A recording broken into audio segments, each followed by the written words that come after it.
We rode Hyperspace Mountain 7 times and lived to tell about it. You good, Andy? Yeah, just give me a second. She's good.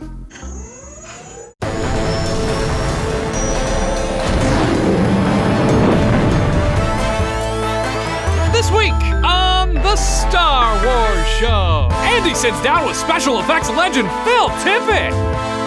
Anthony and Andy take a trip to Hyperspace Mountain, and much, much more. Now, from the Lucasfilm headquarters, it's the Star Wars Show. Hey, I'm Anthony Carboni. And I'm Andy Gutierrez, and this is the Star Wars Show, the only show on the internet that manufactures its own whimsy. Aww, what an adorable little empire. I'm coming for you. Adorable little empire killed my family.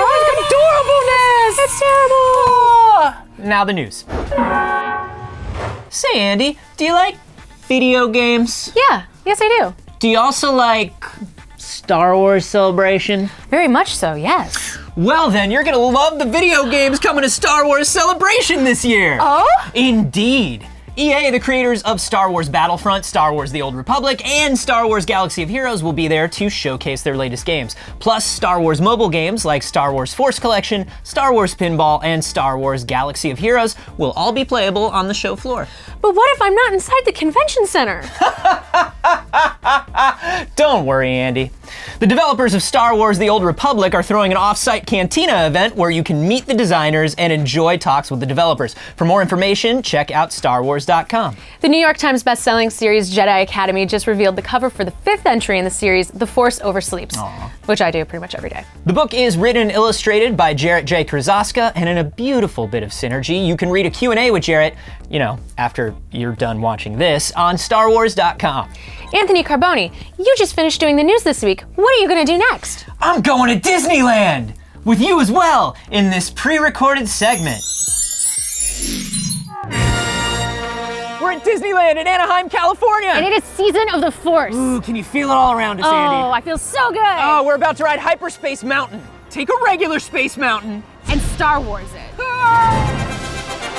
We got Brent here. He is the creative director for Season of the Force. What a great thing to be. It's a lot of fun. Tell us a little bit about how Hyperspace Mountain differs from the traditional Space Mountain experience. Hyperspace Mountain is everything that you know and love about classic Space Mountain, but with Hyperspace Mountain, it's also a Star Wars adventure. So we have that great John Williams music.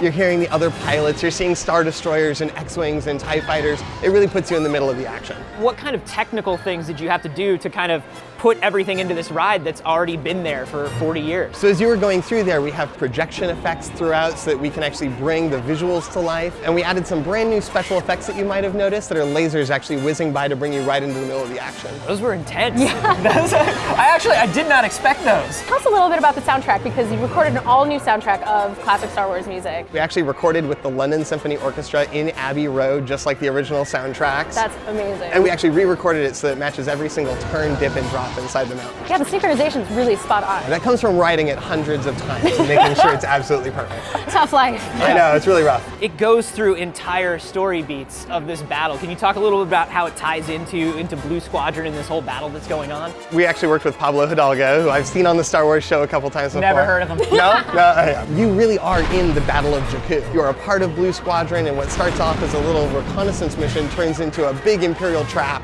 and you find yourself in the middle of this battle. So Star Wars Land is obviously in development, but it's still a ways off. What can fans expect in Disneyland right now? Well, we are always celebrating the latest and greatest in the Star Wars galaxy here at Disneyland. In fact, we've recently announced that with Star Wars The Last Jedi, we're going to have a new adventure coming to Star Tours. Awesome. So yeah, you'll be able to visit some of the planets from that film as well. That's awesome. Brent, thank you so much. If you guys have not made it to Season of the Force yet, you've got to get here. It's amazing. If you give Brent's name at the gate and tell them that you saw it on the Star Wars show, you get to ride Hyperspace Mountain 7 times in a row like we did. He's here. You're here most days, right? I'll try. Just give his name at the gate. The captain says you are a friend. I will not kill you. Hey guys, I just want to let you know that I'm geeking out a little bit right now. We have an absolute legend joining us this week. VFX pioneer, multiple Oscar winner, ILM Creature Shop veteran, founder of Tippett Studios, Phil Tippett. Thank you so much for joining us. This is an honor.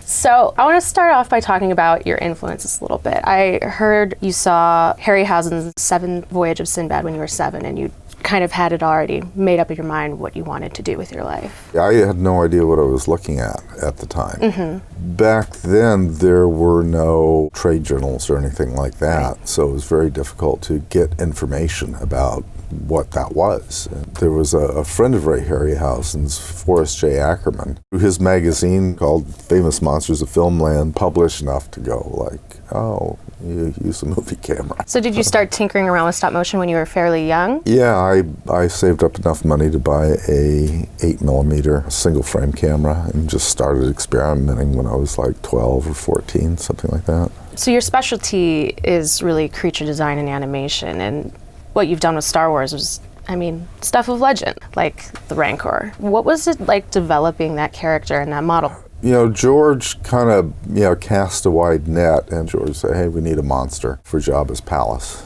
I came up with this maquette of this thing, and George said that one.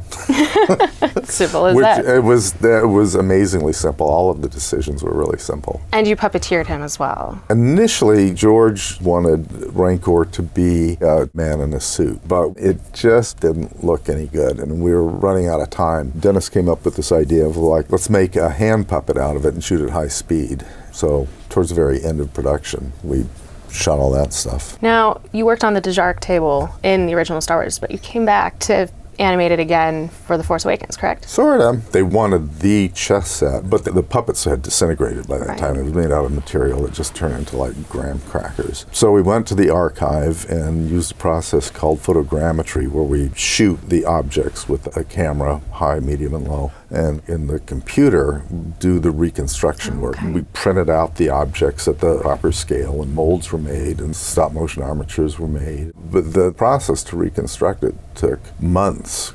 What sort of new developments in the effects field are exciting to you? Virtual reality is kind of the flavor of the day, and there's a lot of really interesting things, but for me the significance of it is nobody knows nothing, and so that's really great territory to play in. Do you kind of find yourself always looking for the Wild West in what you do? No, the Wild West finds you.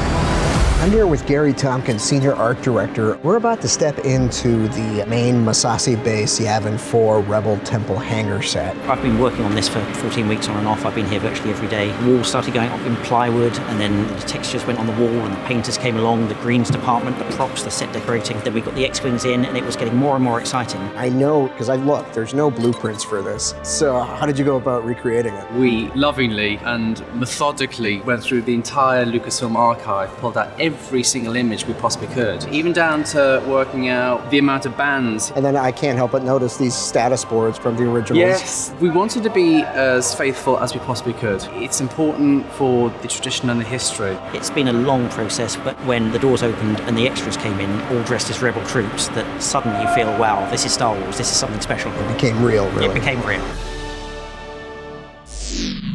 Last week on the Star Wars show, we wanted to know what the best Star Wars toy was, and more than a few of you could not decide. Yeah, Charlie Hicks couldn't pick his favorite boba, while Clone Wars got some love from Logonox1313. Paul showed off his original AT-AT or AT-AT, and Glenn showed off the lone survivor of his mother's infamous 1985 toy purge, Jedi Luke. He really was the last Jedi. This week, in honor of our guest Phil Tippett, we want to know what your favorite special effect from Star Wars is, and that should be very easy because there are so few to choose from. Send it to us using the hashtag StarWarsFX, and we'll feature our favorites next week. Which one are you thinking? I gotta go stop motion, the Tauntauns, or the Rancor puppet. I don't know, it's just all so good. It's all so good. Lightsabers are the effect that changed my life, though. But they're real. In my heart, yeah. And also in this office. We have real lightsabers in this office. Thanks for watching, and may the Force be with you. We have no further information about the real lightsabers that exist. Nope, I don't. I said I had it, and that's how you know I don't. Liar! Lies! Lies! Deceptions! Oh, we no longer friends.